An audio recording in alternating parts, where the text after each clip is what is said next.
Yeah, I will answer your question. मकसद क्या है पार्टी बनाने के पीछे, क्योंकि बहुजन समाज में तो तमाम पार्टियां, आप भी पार्टी बनाई है, तो इस पार्टी का क्या मायने समझे जाएं सर? देखिए, आपने बिल्कुल सही क्वेश्चन किया है हाँ, कि पहले हमने सामाजिक संगठन बनाया, सामाजिक संगठन में काम किया और अब इस समय हमने पॉलिटिकल पार्टी बनाई। पॉलिटिकल पार्टी बनाने से पहले मैं बहुजन समाज पार्टी में एक पदाधिकारी था और पॉलिटिकल पार्टी बनाने का मकसद सिर्फ ये है कि हम पॉलिटिकल ताकत से ही हम देश में संविधान को स्थापित कर सकते हैं, देश की आम जनता को हम उनके हक अधिकारों से अवगत करा सकते हैं, उनके हकों को हम दे सकते हैं। इसलिए पॉलिटिकल पावर के लिए इसके हासिल करके ये हम देश का एक मतलब देश की जनता को जो एक उनकी जो रिक्वायरमेंट है उनको पूरा करने के लिए हमने पॉलिटिकल पार्टी बनाई। जिस पार्टी में आप पहले थे, क्या वो रिक्वायरमेंट पूरी नहीं कर पा रही थी? उसमें आखिर क्या कमी थी जो आपने वो पार्टी छोड़ी, नई पार्टी बना ली? हाँ, ये बात बिल्कुल सही क्वेश्चन है आपका। देखिए, जहाँ तक आप पुरानी पार्टी की बात कर रहे हैं, जो मैं कहूँ कि मान्यवर साहब ने एक मूवमेंट बनाया था, उस मूवमेंट के साथ में आपने देखा होगा कि आज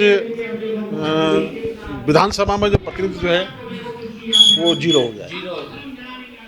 लोकसभा में जो प्रतिनिधित्व है वो जीरो हो गया है, ठीक है। और इसके प्रति कोई समीक्षा नहीं हो पा रही है। इस समीक्षा ना होने के कारण हमें लोगों को की रिक्वायरमेंट थी, क्योंकि जो जितने भी पुराने वामपंथी थे उन सब की हमने सलाह ली, उन सब का हमने एक परामर्श लेने के बाद एक रिपब्लिकन समाज पार्टी का गठन किया गया है। लेकिन सर, बसपा की आपने बात करी, लेकिन एक पार्टी और है समाज में जो उभरती हुई आ रही है, उनके अभी नए नए सांसद चुने गए, चंद्रशेखर आजाद, और आपने उनके लिए बड़ा काम किया, पूरा समाज जानता, पूरा देश जानता, तो उनके साथ क्यों नहीं जुड़ पाए आप?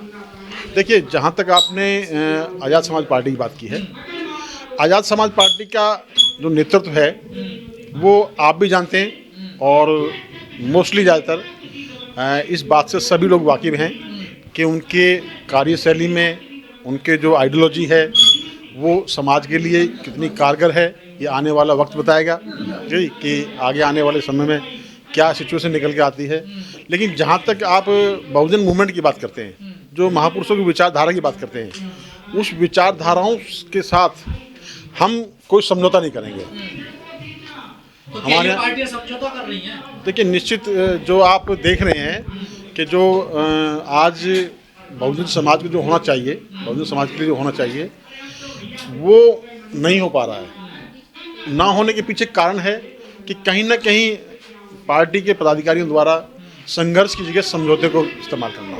दिल्ली में चुनाव है तो क्या रूपरेखा रहेगी? दिल्ली के चुनाव है, दिल्ली में हम चुनाव को हमारी तैयारी है। अभी आपने देखा होगा कि बताया कि एक एनडीए गठबंधन किया है, जिसमें फिलहाल अभी 3 पार्टी हैं और चुनाव की पूरी अभी जैसे ही अधिसूचना जारी होगी, अधिसूचना जारी होते ही हम अपने अपने प्रत्याशियों की सूची जारी कर देंगे। देखिए, जहाँ तक अमित शाह का सवाल है, अमित शाह जी को बाबा साहब के बारे में लगता है जानकारी नहीं है जी। और वो जो उन्होंने जो सदन में जो एक व्यवहार किया है, कायदे में तो ये हमारे महामहिम राष्ट्रपति महोदय जी को संज्ञान लेना चाहिए था, क्योंकि वो बाबा साहब का नहीं, देश का अपमान है।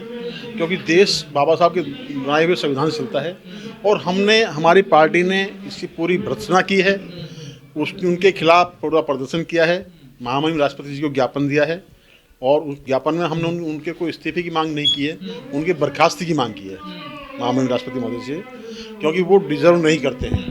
उन्होंने जो बाबा साहब को जो अपमान किया है वो अपमान बिल्कुल असहनीय है और उस अपमान को पीछे जो उनका जो मंशा है वो मंशा मैं समझता हूँ कि अमित शाह जी की इतनी अकेले हिम्मत नहीं है कि वो बाबा साहब का अपमान कर दें। कहीं ना कहीं हमें आरएसएस की इसके पीछे बू लगती है। जवान फिसली है या ये जानबूझकर दिया हुआ है? नहीं, देखिए, ये जवान फिसली का वाक्य नहीं है। अमित शाह की ये हिम्मत नहीं है कि बाबा साहब के बारे में इतना बड़ा इतनी मतलब खिल्ली सी उड़ा देना अमित शाह के बस का नहीं है।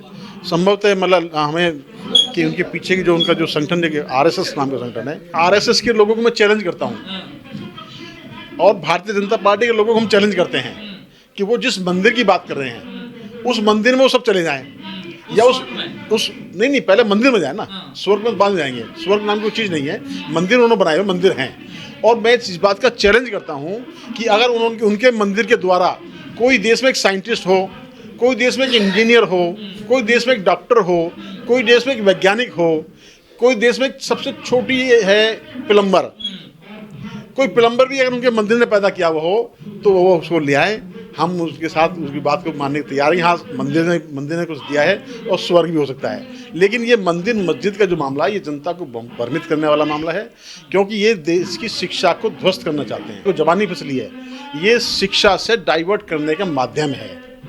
शिक्षा, रोजगार, बेरोजगार, शिक्षा, हाँ मैं बताऊँ, देखिए शिक्षा से डाइवर्ट किया जा रहा है, रोजगार से डाइवर्ट किया जा रहा है, स्वास्थ्य सेवा से डाइवर्ट किया जा रहा है। असली मुद्दों पे सवाल ना हो, असली मुद्दे पे कोई सवाल ना करे, और जनता इनके पीछे, उन्होंने एक पिच तैयार कर दी है, उस पिच पे जनता अपना गेम करती रहे। नहीं, ये तो सर बीजेपी की बात हो गई, जो 2 महीने पहले 3 महीने पहले बाबा साहब को गालियां देते थे या बाबा साहब की बात प्रतिज्ञा लेने पर मंत्री का इस्तीफा ले लेते थे, वो भी तो आज कह रहे हैं मैं बाबा साहब का भक्त हूँ, मैं उनके रास्ते पे चलता हूँ, तो फिर उनका क्या इलाज है सर? देखिए बात क्या है, देखिए बाबा साहब की मार्केटिंग की जा रही है।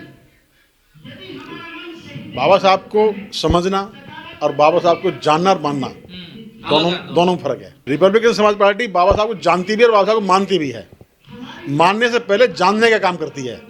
हमने अपनी पार्टी के सभी कार्यकर्ताओं को पहले कैडर से तैयार कर रहे हैं, कैडर के बाद तैयार करके और फिर हम उसको आगे फील्ड में भेजेंगे। और जहाँ तक बाबा साहब की बात करते हैं, देखिए मैं कहता हूँ बाबा साहब दुनिया में इंसानियत के आइकॉन है, दुनिया के इंसानियत के आइकॉन है। ठीक है, भाजपा के आरएसएस की किसी कोई औकात नहीं है जो बाबा साहब के बारे में कोई टिप्पणी कर दे। ठीक है, लेकिन हाँ ये की जा रही है, ये की इसलिए जा रही है क्योंकि जो अम्बेडकरवादी, जो सो कॉल्ड अम्बेडकरवादी लोग हैं वो कहीं ना कहीं अपनी जिम्मेदारी से भटक गए हैं।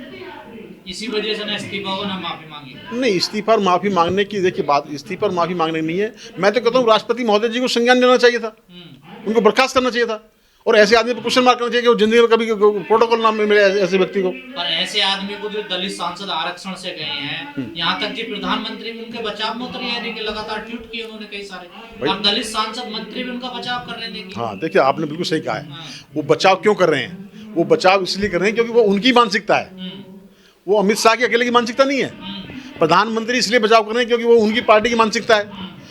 जो उनकी पार्टी में सो कॉल्ड शेड्यूल कास्ट के एमपी हैं, वो उनकी मानसिकता से तैयार हुए होने, इसलिए उनको बचाव कर रहे हैं। वो अगर वो अम्बेडकर सोच जाता तो एक ही व्यक्ति है, आप मैं अब नाम क्या लूँ, जिनका आप बात कर रहे हैं, मतलब मैं तो समझता हूँ कि क्या एक संसद में एक तरफ देखा जाए बाबा साहब की जीत तो है ना। देखिए आज संविधान पे चर्चा हो रही है संसद में, बाबा साहब को केंद्रित मानकर राजनीति हो रही है, सारी पार्टियां उनके लिए बोल रही हैं, तो कहीं ना कहीं उनके विचार की तो जीत हो रही है ना। देखिए सर, देखिए जो जय भीम बोलने से पहले डरते थे संसद में जय भीम का नारा लगाने में, देखिए ना सर। देखिए जहाँ तक मैंने आपको बताया ना, बाबा साहब इंसानियत के मसीहा हैं पूरी दुनिया के, पूरी दुनिया में इंसानियत के मसीहा हैं बाबा साहब।